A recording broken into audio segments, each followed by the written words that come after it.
දෙවෙනි එපිසෝඩ් එක විදියට මේ වීඩියෝ එකෙන් අපි කතා කරන්නේ කොහොමද මේ ඩිජිටල් තොරණේ ආකෘතිය හදාගන්නේ කියලා. ඉතින් මේ ඩිජිටල් තොරණක් හදනගේ ප්‍රධානම පියවර තමයි අපි මේක Photoshop use කරලා මේ තොරණේ ආකෘතිය හදාගන්න එක.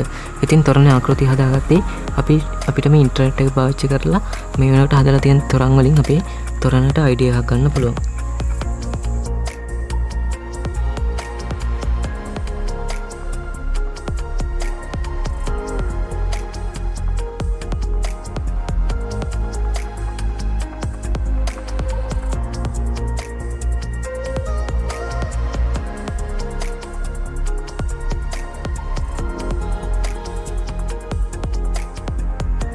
ඉතින් මේ තියෙන්නේ මම අර විදිහට අයිඩියා එකක් අරගෙන හදාගත්ත ඩිජිටල් තොරණ ආකෘතිය.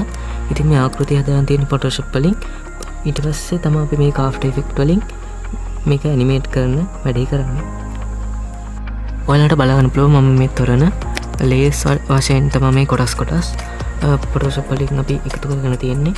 එතකොට අපි මේක After Effects වලට දාගෙන ඇනිමේට් කරද්දී ඉතින් ගොඩාක් ලේසි වෙනවා.